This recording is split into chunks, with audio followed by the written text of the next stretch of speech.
Hello, everybody. It is December 21st, 2020. If that annoys you, I apologize. I had a friend who said it's really annoying when people say 2020. So I thought I'd say that. A couple minutes late, which actually ties in really well with the show today, or what I have planned. That ties in even better. I was trying something, and it wasn't working, and then I needed my laptop, and then the internet wasn't working, and I was trying to upload something, and then just a bunch of things. There's a bunch of little things that I did not plan for. I'm just going to do a lazy share here on my Facebook page. Just got to go to the right thing here. Checking the comments. My turn's here already. My turn was super early. Jeremy's here. Michelle's here. How's it going?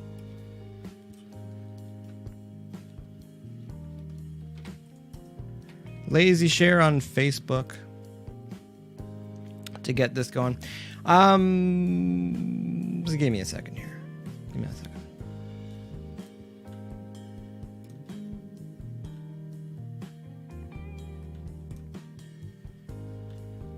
Lazy share because I had issues with Facebook today. It was my birthday on Saturday. Thanks to everybody again for wishing me happy birthday. I was going through all the comments and I hit a point where I was replying to the happy birthday comments to the point where Facebook was like, you're spamming people. And I'm like, no, I'm not spamming people. I'm trying to thank people. I'm trying to give thanks. And Facebook was like, we can't have you do this anymore. So it locked me out for a bit. I could like stuff, but I couldn't comment anything. So I disputed it, and then they let me get back onto Facebook. So lazy share from me today. Once again, I'm Mike Langford for Hey Langford and DearBands. I started this, the DearBandsLIVE thing, started this, I think, 3 months ago. We're on to episode 12. It's technically episode 13. It's a bit of a recap. And what I wanted to do with the show was tell stories for people that are in music or people that are in the music industry. Because everyone's got a really weird path when they start to think about it.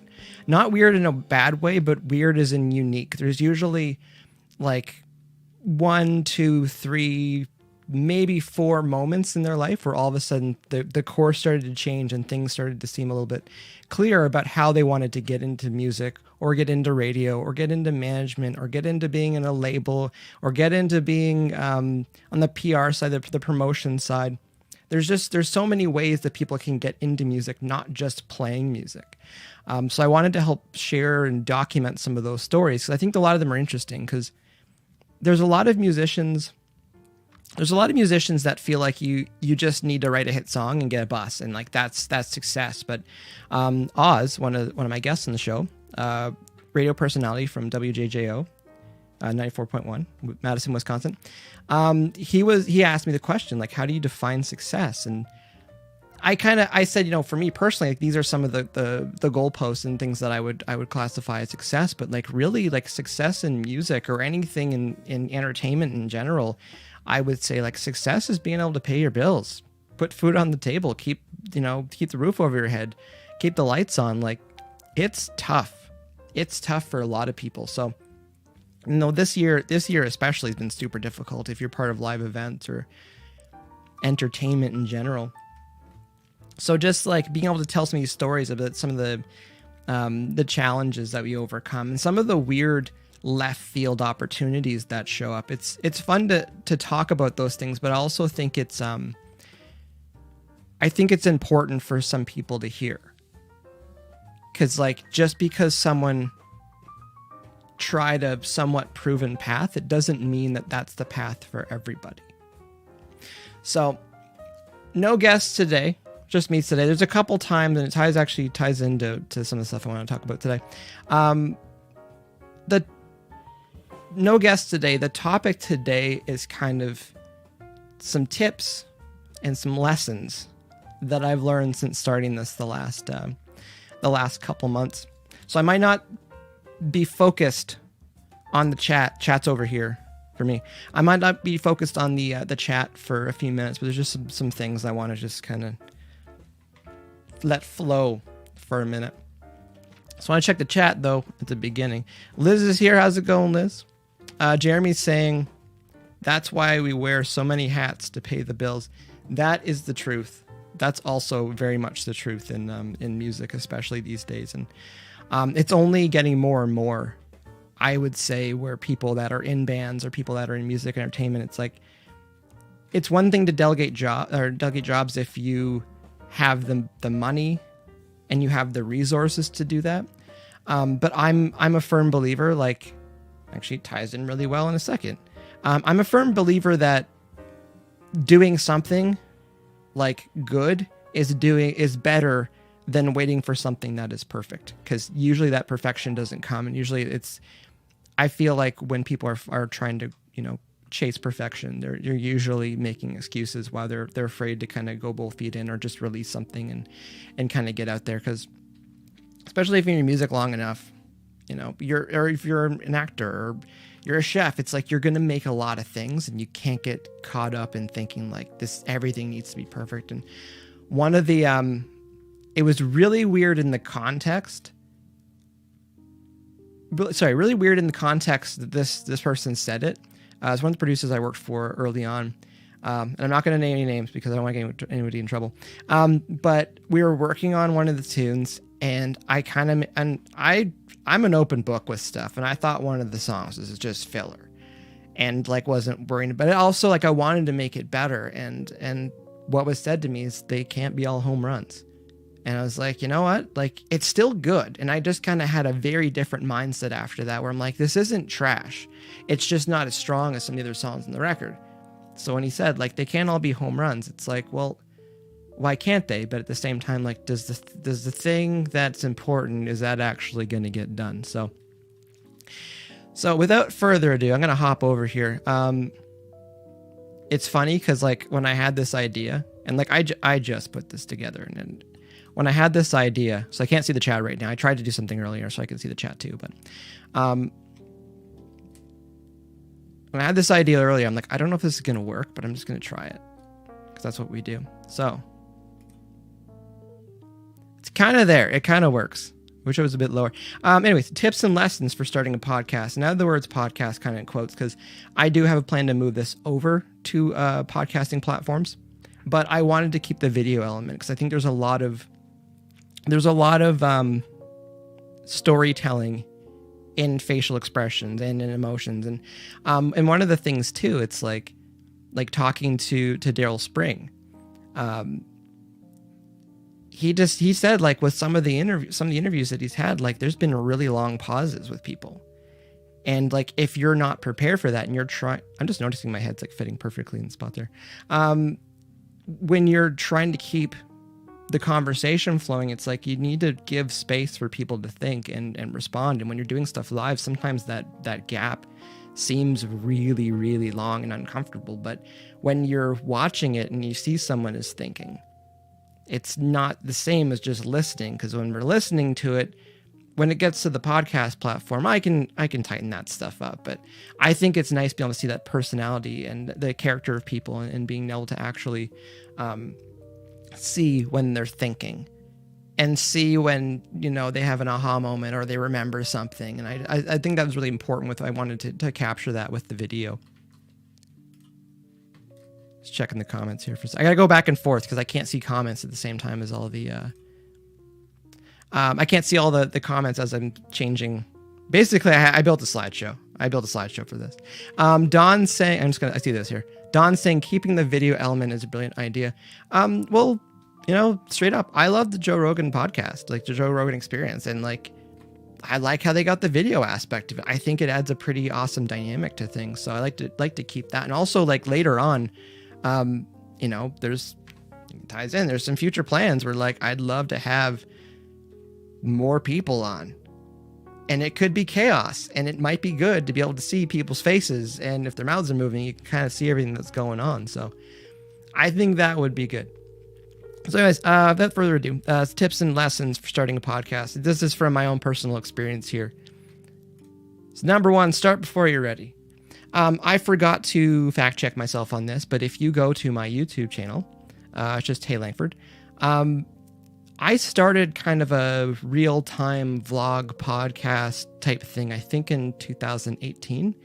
And my goal was just do 10 episodes, because I wasn't really in a position where I could comfortably make videos and edit. So I'm like, I'll just do it live, and I'll just dump whatever's going on in my brain into video and think that that's going to be okay. And I kind of loosely wrote a script for the first one, and then like my heart just started going and adrenaline started going. And because it was on Facebook, people started talking to me, and I just got lost in my train of thought a lot.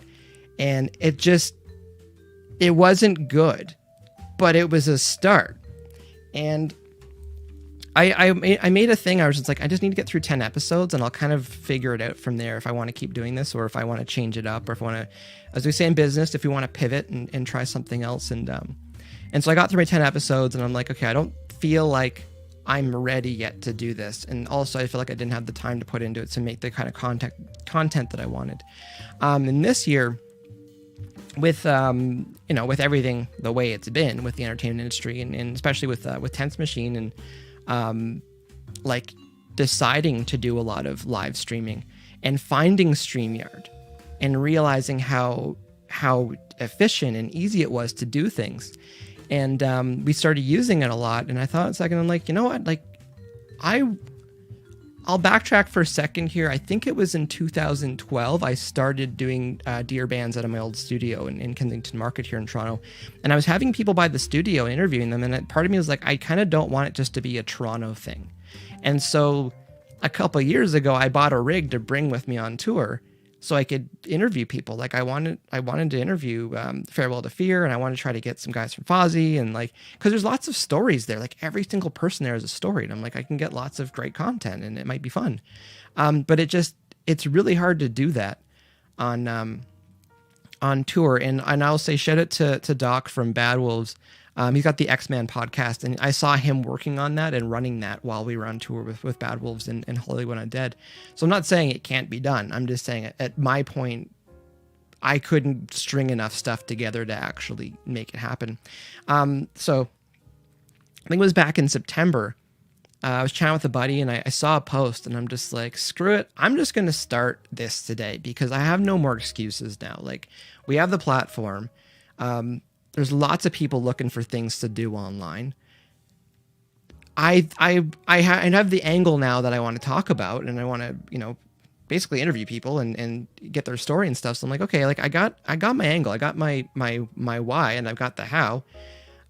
So just start doing it. And I didn't even have a guest for the first show.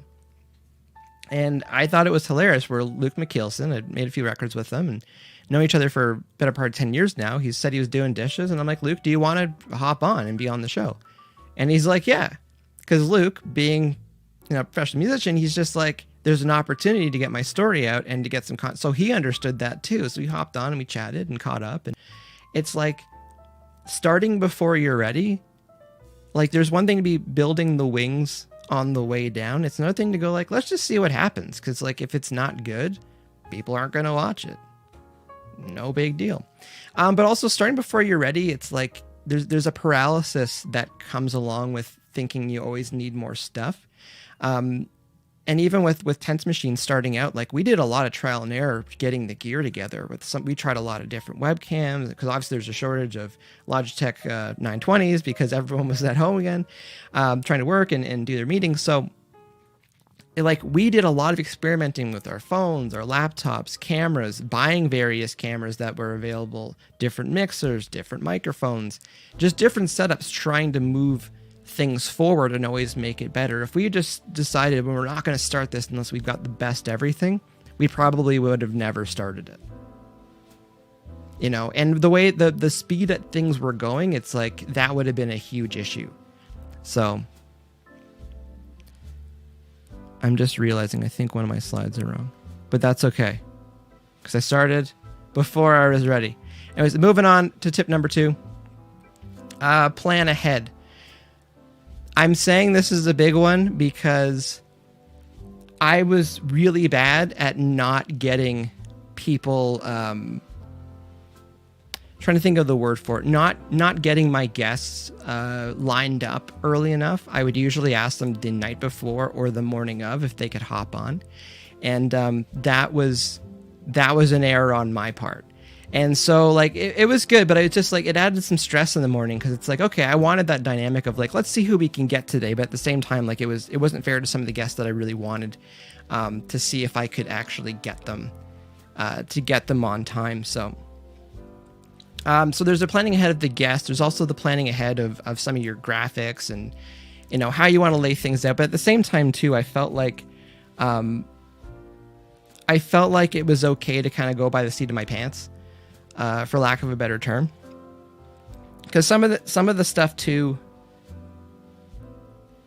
some of the ideas too, it's like I wanted to keep things really fresh and really relevant with especially with the way things were going with touring and stuff these days, or lack thereof. It's like there's some people that have better stories and better angles that we were trying to discuss, and topics that I wanted to cover. It's like, you know, you try not to talk about religion and politics, but like there was a pretty important election that went on that could go either way. So it's like I wanted to talk to some Americans to see how things were going.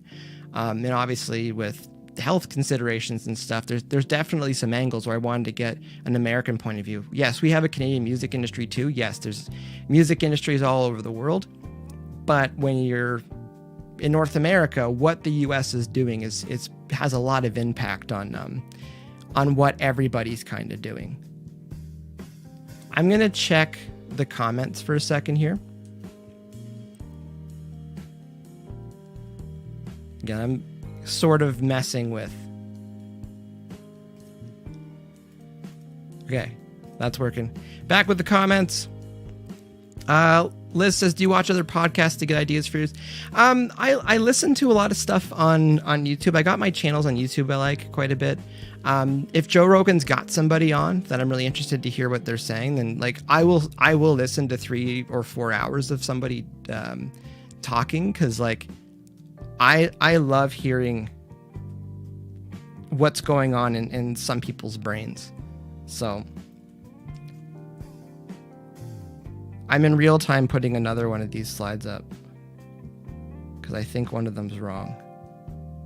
I just want to make sure. This is the beauty of doing things live. Cindy says, I'm just dropping by to say hey. Hope you're all having a nice day. Have a good day yourself, Cindy. Kelly says hello. Taylor says yo.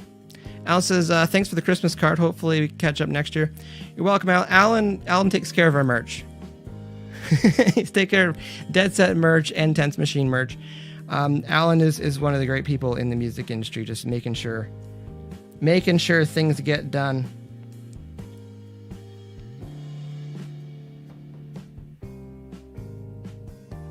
I think I did get it. I think I just can't read it because the text is too small. I think it's okay. So one of the beautiful things about doing stuff live.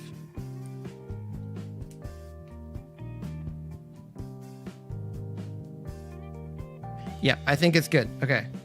I had a freak out moment for a second there because I remembered checking everything, but sometimes when you're looking at things in real time, you're like, that doesn't look right. So again, planning ahead. It's important.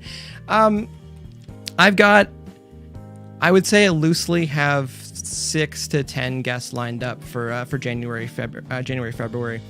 And then there's some stuff kind of up in the air for going into next year. So, again, I'm really hoping we can get some live shows and touring and stuff back, Q2 or Q3, for sure. So again, there's more people I want to get on there. And there's more musicians I want to get on, because there's a lot of industry people that I've had on the show so far, but there's some musicians with really interesting stories that have been in several bands, and like those are some stories I want to share as well. Anyways, back with the whole tips and lessons for starting a podcast. Planning ahead, spreadsheet, and again, if you need guests, get them ahead at a time as possible. One of the things in business, like anytime you need a signature for something, get it as soon as you can, because you can't expect people to actually get that back to you overnight, 24 hours sort of thing. All right, moving on. Hopefully this is correct. Tip number 3, focus on the big picture. This kind of ties in with a later thing. There's the concept of micro and macro. Micro when you're zoomed in, macro when you're zoomed out. And there's a lot of times in anything in business and stuff, we stay hyper focused on the finer details. And yes, as the saying goes, the devil is in the details. But at the same time, you need to zoom out constantly to see it. Does this actually matter? And one of the things I've picked up, is it going to matter in 3 minutes? Is it going to matter in 3 hours, 3 days, 3 weeks, 3 years? And the more you zoom out on something, the more sometimes you can go, yeah, it's really not that big of a deal in the bigger picture. And when I was starting this, it's like I wanted to think of something that like topics and an approach that was broad enough where it would be a big overview of music industry.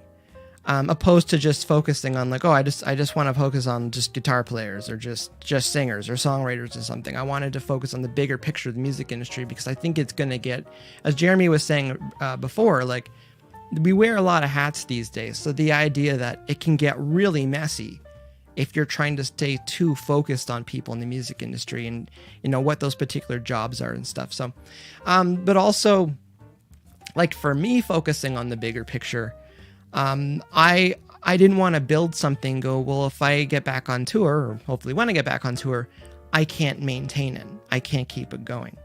Or the idea where if I can't do it, it's not something that somebody else can step in and that I trust and go, you know what, like, I think you're going to represent, say, DearBands or DearBandsLIVE, brand well, and you can go and take the reins for a bit. I do love this. I do think it's a lot of fun, but just thinking bigger picture about things and the idea where, the branding and the socials and how I want to present this next year, like this, like Q4, the last few months, it's just been a stepping stone to kind of get going into next year to see if what I'm doing, if I think it's got legs or if it's something that I actually want to pursue. So, with a lot of musicians and that's one of the big problems I see with bands. And this, I will tie this into why this is focus on the big picture. A lot of bands are only really planning for like their next show. They're only planning maybe at most 6 weeks out. And then once that show's done, they start thinking, okay, well, what are we going to do next? And it's like I had a meeting today and like we were already talking about 2022, about some of the ideas of focusing on the bigger picture and the steps that we want to do and the progress that we want to make. And it's like it's important. I'm trying to think of a way to word this. It's important to keep not the end result and like the idea, but just like after a year, what are you hoping to still be accomplishing? How do you want it to look? How do you want it to feel? Like, where do you want to go with these things? And that's been one of my things with this show, is just like focusing on the big picture as far as where I want this to be in a year, where I want this to be in 10 years. Because that's honestly what I was thinking. It's like, could I do this for 10 years and still think that this is fun and it's still working and it's content that I think is still, sorry, I'm just in the chat right now, that it's still worthwhile to sit down and make this stuff, because it is work. There is a lot of work that goes into it. So focusing on the big picture, not sweating the small stuff. I'll say what I'm going to say in the next piece here, actually, because I think. So tip number 4, lessons starting a podcast. Don't try to be perfect. This ties into the start before you're ready thing, but I think this is a different category because there's a lot of people that chase perfection and they'll constantly try to fine tune and tweak things. And way I was taught, and what I do believe has, is gospel and holds truth, is like, and using a sports analogy, it's not a finish line. You're not just trying to get something across the finish line and then it's done. I think of getting things done as an end zone in football. It doesn't matter if you just got it across the line or if it was just barely inbounds or if it was perfectly in the middle. Done and like ready is an end zone. Once it's in there, figure out what you need to, but just the idea is just to get it in there and then get working. Because I'm of the thought too, and again, some people I've worked with and worked for, like when they finish something, they're already on to the next thing mentally, because they know that it's good, they know it's done, they can put it out, and then they can move forward on things. And I've seen bands and artists especially get the analysis paralysis, where they get stuck on something and they're thinking, oh, it can be better, it can be better, it can be better. And yes, it can. The thing is that something else has already been putting out more content. And the idea of like knowing when something is good and when something is enough and being able to move on from it. There's a saying that art is never finished, it's only abandoned. And I do believe there's parts of that, but also believe there's a part of going, you know what, like this is good, we can move on from this. And if it's not good, you'll learn from it. That's the other side of it too. I refer to it as the evolutionary process. Is the more you put things out, the more things you create, the more you get to begin again. And I think there's a lot of value to that. And the idea where we're not trying to, strive for perfection, because you'll never achieve it. And especially if you're releasing things into the public, kind of into the wild, you're at the mercy of what everybody else thinks of it. So the idea of like, we're not chasing perfectionism, we're chasing quality. And we know if something's quality, we can put it. There's always going to be blemishes and stuff, but there's also the part with chasing perfection. Everything's fine. And Mike Tyson's quote, everyone's got a plan until they get punched in the face. In music, very much everything's going great until reality sets in. And I would compare this to, you can have the best idea in the world, best song in the world, best merch in the world, best plan for a tour in the world, and then there's just hiccups. You can have, like, there's times when I've heard great tunes and it's been the wrong time, and the label said that. They've just been like, it came out at the wrong time because another, something politically happened, something, socially happened. They said something in the song that all of a sudden became faux pas, and now like it's just not going to fly anymore, and you got to figure that out. So there's a lot of things that can screw up whatever you think is perfect and whatever you think is right. And I've seen people, especially that, again, back to that analysis paralysis thing, I've seen people wait and wait and wait and wait to the point where they either lose excitement for it, or people in the camp lose excitement for it, or it just kind of dies in the vine. And it's like, maybe just put it. I've seen bands too hold back songs thinking they're going to use that for the next record or the third record, and then they get dropped. And it's one of those things where it's just like, get stuff out, especially these days. So again, don't try to be perfect. It's not going to happen, and it's just going to hold you back in the long run. Get stuff out. Know what quality is and just get it out and move forward. And tip number 5, have fun professionally. Now you may be laughing at why I'm saying professionally. There's a lot of people in music, arts, entertainment, where they use it kind of like a crutch and a scapegoat and like a comfort blanket when they don't do something or they don't maintain. Like, one of the hardest things about doing this is maintaining the schedule. And like I tried to move Monday to Thursday because there's a couple things that might have been better about it. I tried to do some afternoon stuff and it really wasn't working. I'm like, you know what? Mondays between 8 and 10 p.m. Eastern Standard Time, it's like, that's when I'm going to carve out the time for this. So for me professionally was being able to maintain and commit to that schedule. Part of it professionally for me was like, make whoever I have on the show feel like it's worth their time and that they're having fun and that, they're being respected and like their time is being valued.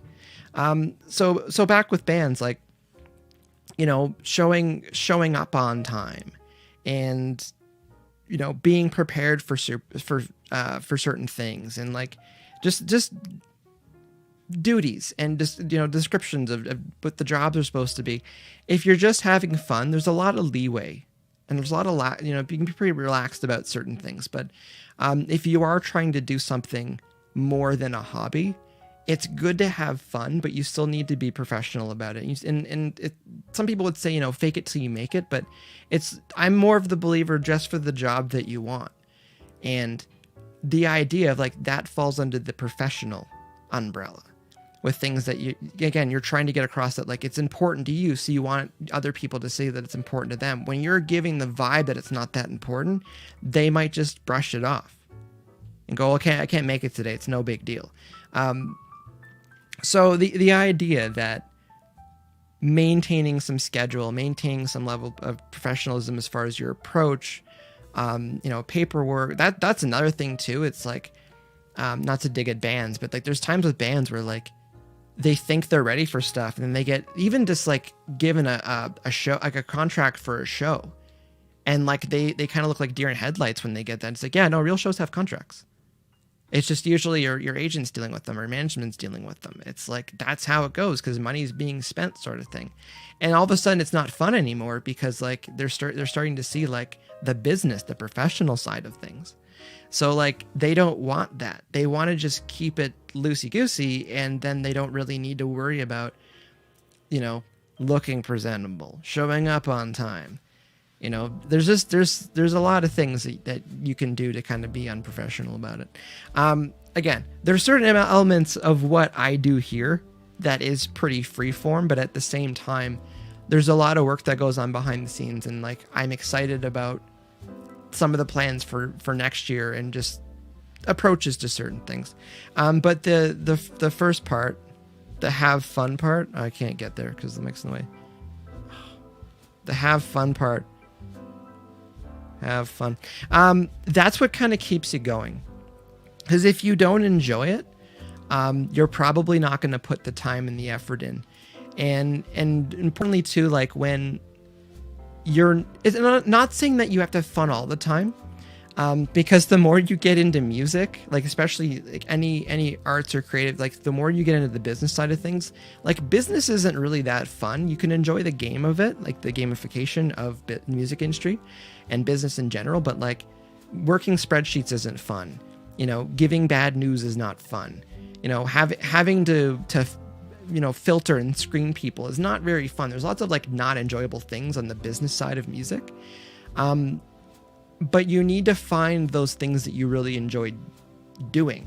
And for me with DearBandsLIVE, it's like, I love hearing people's stories. Like, I think it's awesome to know how people, especially when they've been in music or entertainment, like when they've been in there for 20 years, it's like, you've got to have some stories. Because even someone that's been in music for 4 years, seriously, or 5 years, like they've got some stories already. They've seen some stuff, they've met some people, they've done some things. So I think it's important to maintain like what kind of drives you to keep wanting to do something.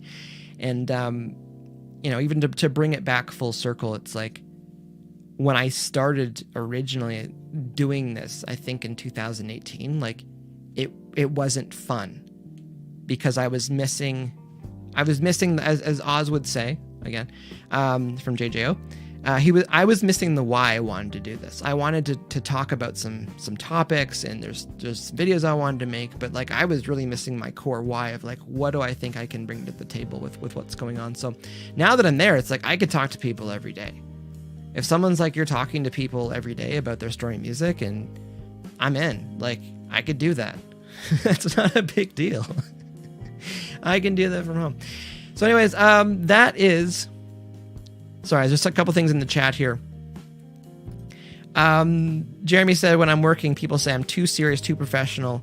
I don't care what people say. Again, like you kind of do you with those cases, as far as like how you want to approach it. Like, I know some people in music where I'm just like, do you have any fun at all? But like they are, but like that's just how they are, like emotionally. So I'm just checking the chat. Oh, Jeremy also said, my response to that is I don't hold an emotion for more than 30 seconds. There's lots of ways to kind of quiet some of those times. Anyone that knows me knows I have a very long fuse. And I've probably only gone off on people a couple times, but I think it was definitely warranted at that moment, or those moments. But yeah, for the most part, it's just like just thinking, like, if I ever get upset about something, or if I'm ever like trying to figure, I'm always thinking like how does this end? Like, what are we trying to, what's the greater good that we're trying to achieve here, sort of thing. But yes, anyways, tip number 5, have fun, but be professional about it. So have fun professionally. I'll put this stuff in the description below on YouTube, and I might actually put some timestamps on it, because I've been meaning to put timestamps on things. So anyways, that's kind of my, I want to say, my lecture portion of this. I do miss teaching a lot, and it's looking like I'm not going to be back in the classroom in January, which makes me sad. I do teach intro to recording and intro to mixing, and I don't want to say I love it, but I really like it. And some days I love it. Some days it is a lot of fun. So this has kind of been my scratching the itch. I might do this again. Start before you're ready. I had this idea like an hour ago. I'm like, I'm just going to build like a PowerPoint, see if I can run that in StreamYard. So anyways, thanks for watching this portion of it. Again, the tips and lessons that I've learned for starting a podcast. Again, I'm going to move this over to podcast platform as well, but I'm going to maintain the video aspect of it as well. I do think that's an important thing to maintain. All right, and there's kind of a question and answer, Q&A. I wish that faded. I'm going to say that after, because on StreamYard, you can give them like tips of things that you want. I'm going to be like, can you make it so that like there's like a fade? Because OBS can fade between their scenes. So, all right, hopping into the chat. Carmen, my student, says, but we miss. I appreciate it. I appreciate it. Appreciate it a lot. And it's funny because, like, well, it's not really funny. I just say it's funny because that's what comes out sometimes. One of the things that keeps me going on the production side, and I will admit it's a lot less these days because I've been working on my own projects the last few years. But at my old studio, pawn shop in Kensington Market, in front of me was 3 big glass windows looking into the live room, and I could see the reflection of the bands behind me. So I'd be at my desk, and I'd be working, and I could always see what was going on behind me.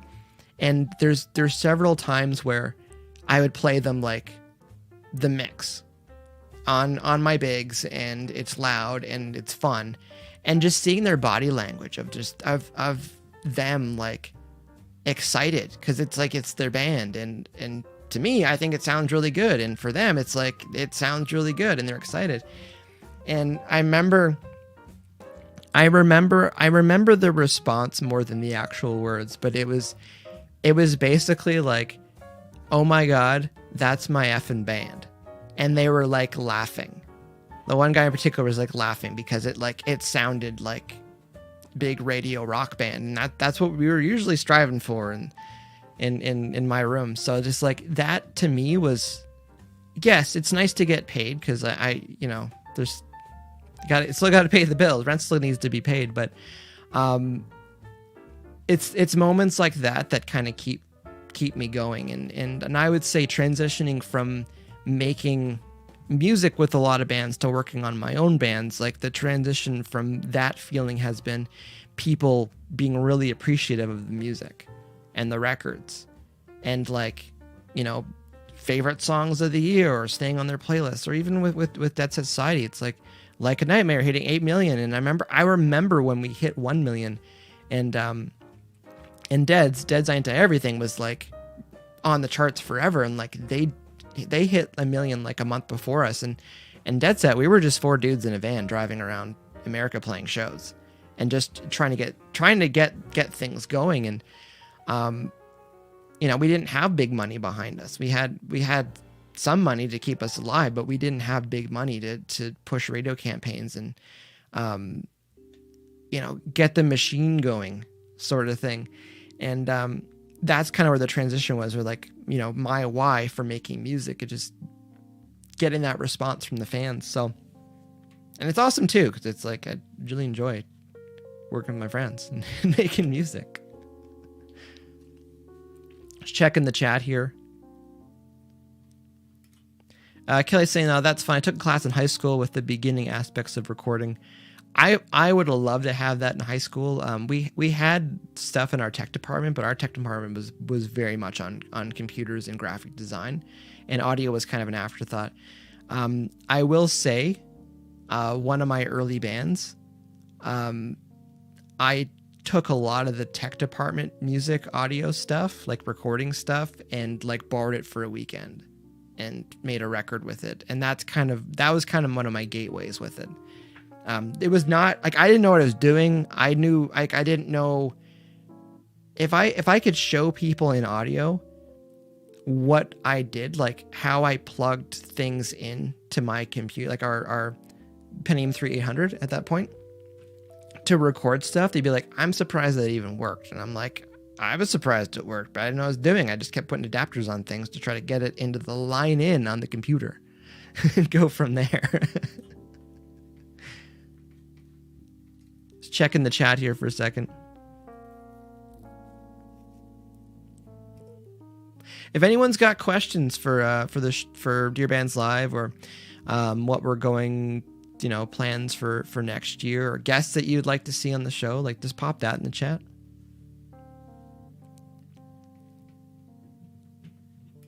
Just to finish up here, Kelly was saying it was electronic music. It was only year they offered that class. I can see that being a thing that would be normal in school, though, like music production, because like it's not that much to put Logic or Pro Tool. Probably I would put Logic on the computers in schools, especially if you're using Macs, because it's much easier to make music, like electronic music, in Logic or Ableton than it is in Pro Tools. Pro Tools is more of a multi-track recorder and editor mixing, but for actual production stuff, like I think Logic torches Pro Tools. If you're using like virtual instruments and stuff like that, it's a way stronger platform for it. Taylor's saying, you already know all the people I want to see. Haha. Well, who do you want to see?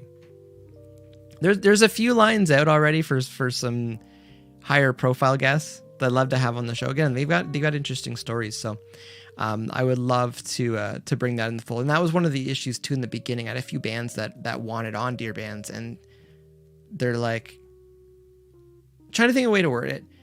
My angle was like, are you coming on because you want to promote new music or because you have a story to tell? And I think that was kind of where the disconnect was with it. It's like, and I'm not saying I'm not interested in the new music, but I'm more interested in the story that's led up to this point.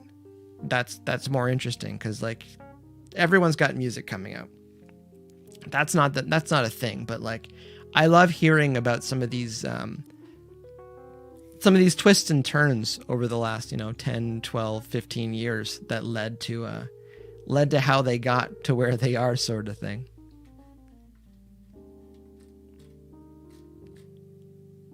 Checking the chat here for a second. I'm actually impressed with myself, because I'm try to get through all my slides and stuff. Try to get through all my slides and stuff in like 30 minutes. I don't want to leave it to the end. But next week, I think, and Mr. Wes Styles, who's I think he was my second guest. Wes Styles, we were kind of joking because like we had a gaming pizza party, and Wes was kind of joking about that. Also, like full disclosure, Wes and I and Intense Machine, and we have a history of pizza.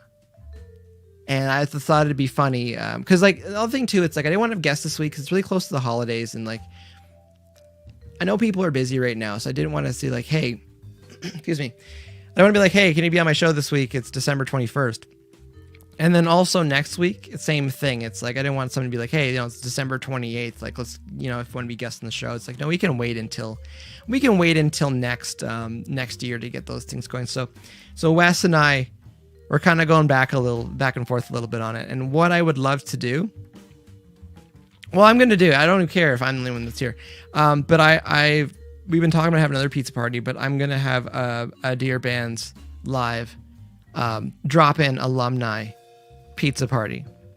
So I'm gonna leave the invitation open for anyone that's been on DearBandsLIVE this year, if they want to stop in, say hi, just chit chat and hang out. And again, it's going to be BYOP, which is bring your own pizza, and hang out. I'll figure out the time slot to make sure that everybody, if they want to drop by, they can just come and hang out. But I think it could be funny. I can hang out here and just chat about whatever. Jeremy took the bait already. Jeremy says I'm in. So perfect. Okay, so far I'm pretty sure Wes is going to show up and Jeremy will show up. And again, one of the things too I wanted to have with DearBandsLIVE is have a bit of a hub for some of us where like our paths might not cross that much, and kind of leave the door open that way. So I think it'd be fun especially some of the radio guys, like Canadian versus American radio guys. I'd love to be a fly on the wall to hear them talk about things, because radio is just one of those weird, I'm trying to find the right word for it. It's just a weird system how certain things work, and it seems to be quite a difference between American versus Canadian. And even some of the engineers and producers and stuff I'd like to have on in the future. Like, my goal next year is to have 52 shows, 52 weeks in a year. So hopefully the last week of 2021, when we're having another DearBandsLIVE alumni pizza party, it's potentially chaos. We may actually maybe we have different rooms, maybe we have different rooms to party in, depending on who you want to hang out with, and it can be a bit of a thing. So it could definitely be a thing. So I'm looking forward to that. I'm looking forward to that next week. Not just because pizza, because I think pizza's pretty good. So Carbon saying sorry, burger rage. You don't have burger rage when you've got pizza happiness. Although I've seen pizza sadness as well. Pizza sadness is pretty sad, because it's like you really wanted pizza and then you didn't get the pizza that year after. So just thinking, there's definitely some regulars here. Have you been enjoying DearBandsLIVE? Is there anything you want to see more of or see less of? Because again, sometimes it's the seat of our pants. One of the things too, like some of the feedback I've got, they're just like, oh, some of the episodes are pretty long, and then they realize that they can just like listen to it.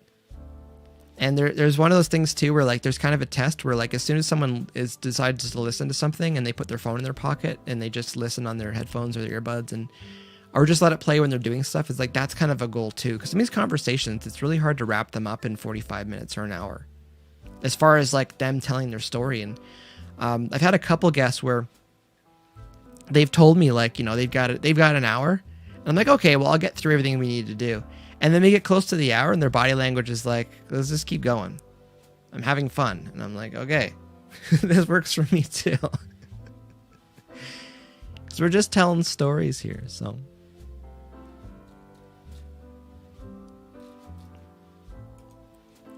but yeah, to wrap some of this stuff up, live streaming and, the state of everything this year in entertainment in general. And again, with Tense Machine, with the, streaming on here, I've been streaming gaming stuff off and on the last couple of years, again, using a different platform, using OBS, but getting back to that now and then starting this, it's like, it kind of occurred to me earlier in the month. It's like, yeah, I'm online now, like 5 nights a week, doing different things, and it's difficult sometimes. And I know I'm lucky to have a very, very patient partner, a very lovely wife who puts up with this. But she knows that I'm enjoying it, I'm loving it, and some people are appreciating it, because it's nice kind of having something where you can go and you can hang out a little bit. And even on the gaming, Mike Langford gaming, it's like, it's fun being able to play video games for a bit and make time for it, but also getting to chat with people. And I kind of treat that like a vlog a little bit as well. Not to go too deep into it, but like, you have a health condition, and sometimes it's good to keep an eye on some of your motor skills and especially your eyes and stuff like that. So I do treat it a little bit like a vlog, so I can kind of keep an eye on that stuff. Because down the road, it might come in handy, be able to see some of the progress and or deterioration of certain things. Don's saying, I've watched interviews that go on for 2 hours and I don't want them to stop. That's how I feel with some of the Joe Rogan stuff.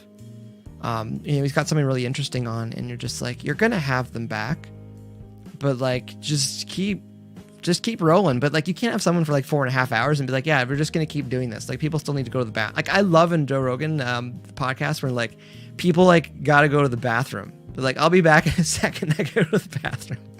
Like, how do you guys function? Kelly's saying, I just love the interesting stories behind some of these songs people write. Yeah, that's another thing too. It's like sometimes with the the interviews, the conversations, like it'll trigger something, and all of a sudden, like next thing we know, like we're way deep talking into something that was remembered about how something came to be, a song or a tour or a story or a relationship or just anything. It's like sometimes there's a lot more to it than just like, oh, I did this and then this happened. A lot of life is not, I did this and then this happened. A lot of it's, to bring it back to video games, to anybody that's played Grand Theft Auto, the mission is to like take this person to this house, and it never goes to plan, and that's what makes it interesting. Also makes it scary and dangerous, but like that's what makes it interesting. That's what makes the stories that people have to tell way more interesting than just like, oh, we wrote a song and then we got signed. Or like, there's usually a lot more that goes into that. There's a band called X Ambassadors, and they had a song called Renegade. And that song Renegade was in a Jeep commercial or SUV car commercial. And I remember at, I think it was CMW a few years ago, where they would one of the keynotes. And I thought it was interesting because I'm like, why are X Ambassadors, sorry if they're watching this right now, and I mean this with love, why are X Ambassadors keynote speakers? Please tell me why we want to hear about this. And their talk / interview was about their story of how they became one of those like 10-year overnight successes, and how like their A&R knew about this campaign and was kind of pushing one of their songs and be like, can you just maybe change the chorus to this? Didn't they get the band's like, okay, this is kind of weird.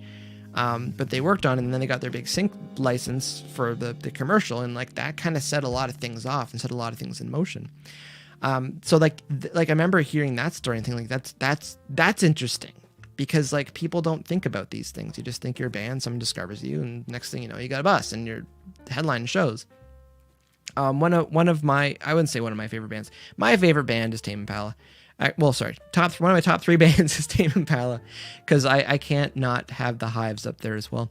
But they had a similar story where like they were doing well, but one of their songs, Elephant, got put in a commercial, and like that's what kind of blew them up over here, because everyone kind of knew that bass line and that music, and like that's what kind of launched them in North America. And it's like, again, it's like that there's a story there. There's a lot of story behind that, and like I'd always be interested to hear about that. So shamelessly, Kevin Parker, if you're ever watching this, you're more than welcome on the show. I'd love to hear your story, especially starting out. Love your band. Big fan. Sorry, Kelly, I left your note up there for like forever. Katie, how's it going? Kate said, I love to listen and do other things tonight. I'm baking cookies for Santa and listening. Burnt my first batch. Really sorry to hear about that. Would still probably eat them. What kind of cookies are they? Hoping it's chocolate chip cookies or shortbread. Shortbread's pretty good too. But that's the thing. It's nice to have this kind of on in the background, where we're kind of hanging out.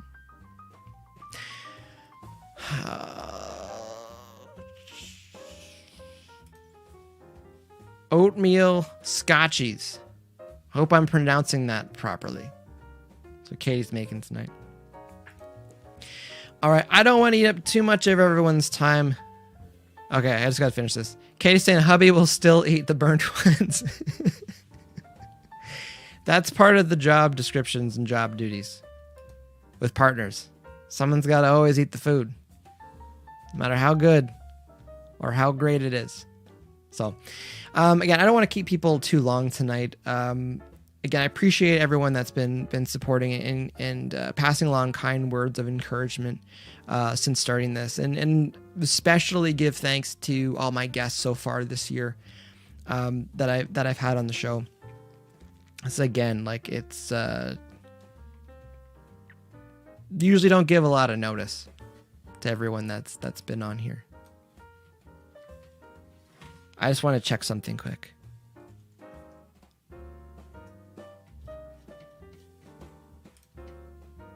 This is my life sometimes. I'm just like, I just want to check something. Because I want this to be documented. And I can. In order, people have had on the show. Luke McKeelson, episode 1.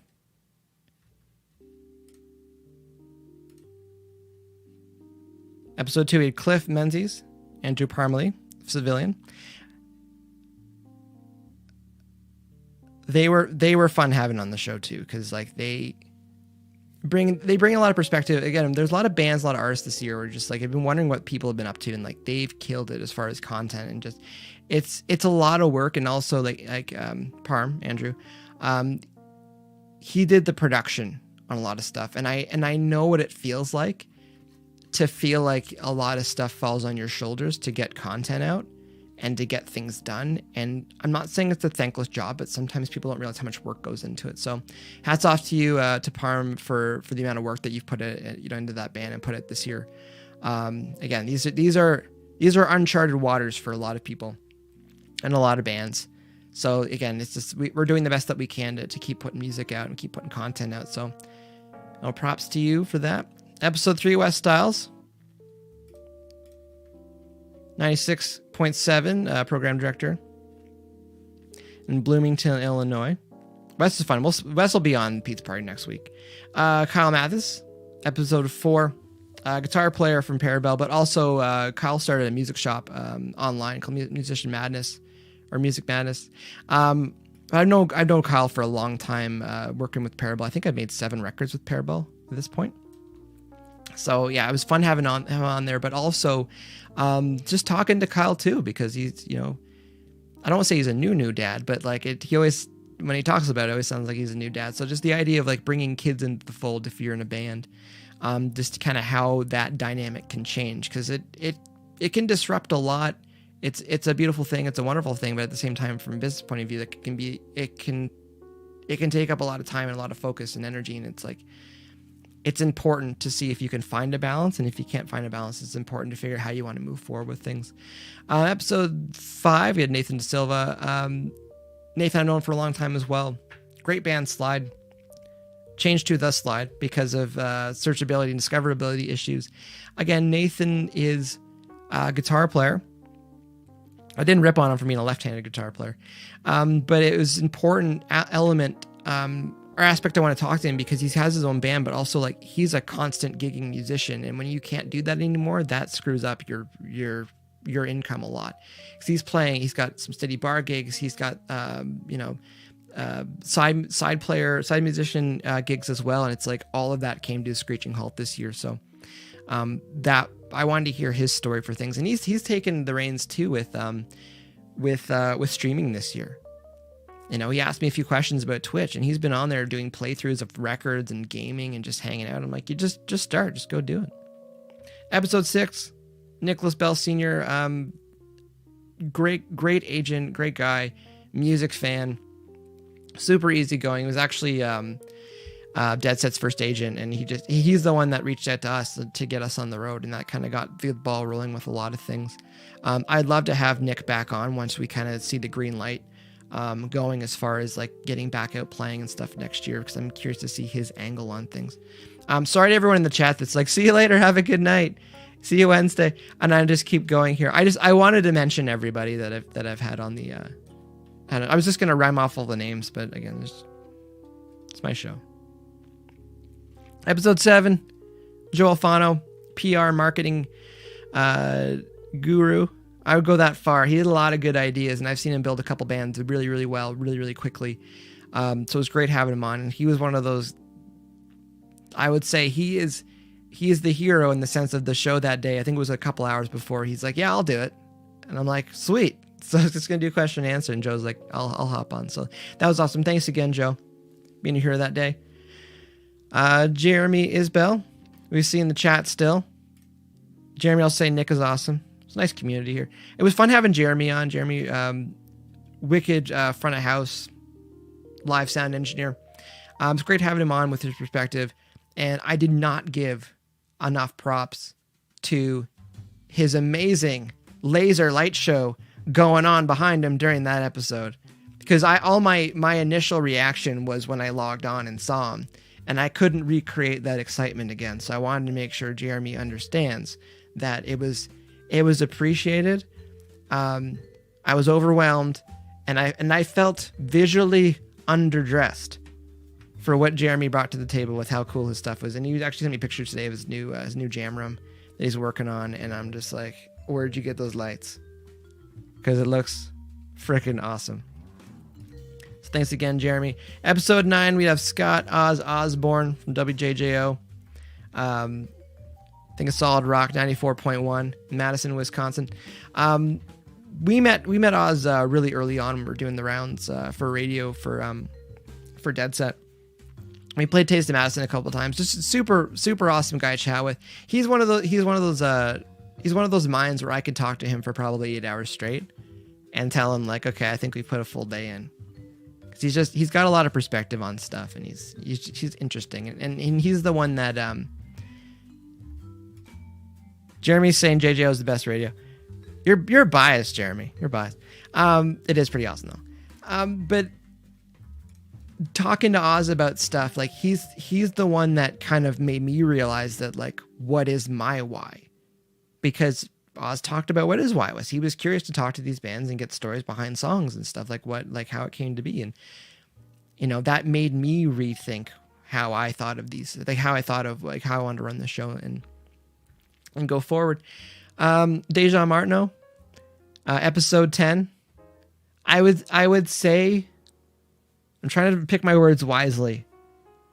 I would say that we're industry peers, but around Dejan, I feel like I don't know what I'm doing, because he's like an engineer, and like I can get sounds up, and I think I can make things sound decent. But like when I've seen him work in the studio, like we've worked on a couple projects together where I brought a band into back when we were at Phase 1.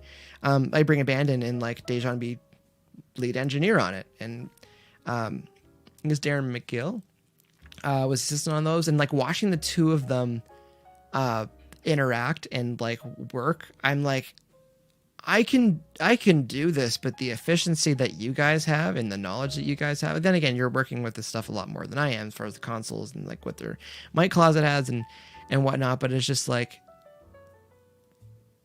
I love chatting with Dejan about some tech stuff. I would joke, I'm not an engineer's engineer or producer's producer or mixer's mixer, but I love chatting with Dejan about stuff because he just cuts the crap and gets right to what you need to know. And that's where we definitely share a common thread. You know, we don't need to try to, it's going to sound stupid. We don't need to talk just to try to sound smart about what we're doing. We just cut the crap and get to what do we actually need to know about stuff. And that's kind of, and Dejan comes from, he's got a background teaching as well. And it's like, that's what I do enjoy about teaching, is like, I like being able to cut the crap and go like, this is what the book says, but this is what actually happens when you're out there in the field. So I was glad to have him on. And yeah, he was one of those Mondays that would just never seem to work. So I think I had him on a Thursday and it was pretty good. Next on episode 11, we had Mr. Dan Davidson. I knew Dan for a long time. I met him when he was playing guitar in a band called Tupelo Honey. And he transitioned from being a guitar player in a rock band to singing in a rock band to being a solo country artist. And I'm just like, that's a cool story, because I've seen Dan grow his career and grow success. And one of the things too about Dan, I didn't get a way to like word it into the show, but like a lot of musicians that were in Tupelo Honey, the rock band, they also ended up playing with them when he was doing the country stuff because they're great musicians, but also they're great friends. And it's like, I think it was awesome that he was able to navigate the waters to keep his friends in the band and keep them part of the process and not lose some of the chemistry there, because when people have different job titles and different job descriptions, sometimes that can happen. And I just like that was one of those things I couldn't find a way to kind of get towards that. It's a funny thing to word, but it's like, it's a really interesting story. And Dan's like made some great content too. He sees the value of, of viral videos, or he thinks something's funny and it's entertaining. Excuse me. And he wants to like pursue it and try to make it. And I think he was telling me like in part of his studio is like not the other room, but like the other side of it is like a big green screen so they can just make stuff. Green screens are awesome. You can do some fun stuff with green screens. So, and then last week, Mr. Daryl Spring, Canadian radio personality, and I launched a podcast this year. It's supposed to be a traveling podcast called Daryl Talks to Bands. And he had Tense Machine on. I think it was the second episode. He was in GTA. And so, yeah, we went to Jam Chambers. Shout out to Jam Chambers to shoot an episode there. And it's been fun watching him build. I think he's episode 42 or 44 now this year. So it's been fun watching him build his podcast. And I know he's asked me some questions about stuff. And I feel like the 5 tips and lessons starting a podcast, I feel like a lot of that stuff kind of loosely made its way into the conversations that we had, because I'm very much the type of person, if someone says they want to do something, I'm just like, cool, do it, show me, ask me if you got any questions, but like just start doing it, see what happens. So he built a rig and started getting to work on it, and everything shut down, and Daryl did not stop, found a way to get through it. So in order, those are the first 12 guests we've had. So hopefully those 12, we can get them back here next week for the DearBandsLIVE Alumni BYOP year-end party. I think they're going to call it that. That's going to be the title for it. And BYOP means bring your own pizza, because it's a pizza party. All right. I think that's my time for today. Again, I don't want to keep people here too long. A couple more things to do tonight as well. It's weird. December 21st. 2020. 10 days left. That's all I gotta say.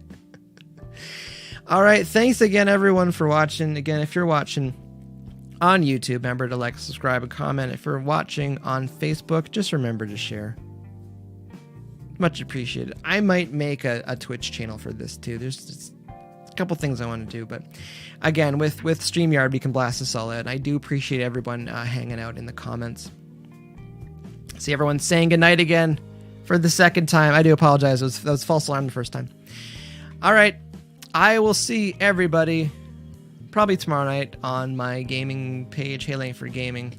And then I'll see everybody again on Wednesday on Tense Machine. Wednesday Night Groove. Once again, I'm Mike from HeyLangford.com and DearBands.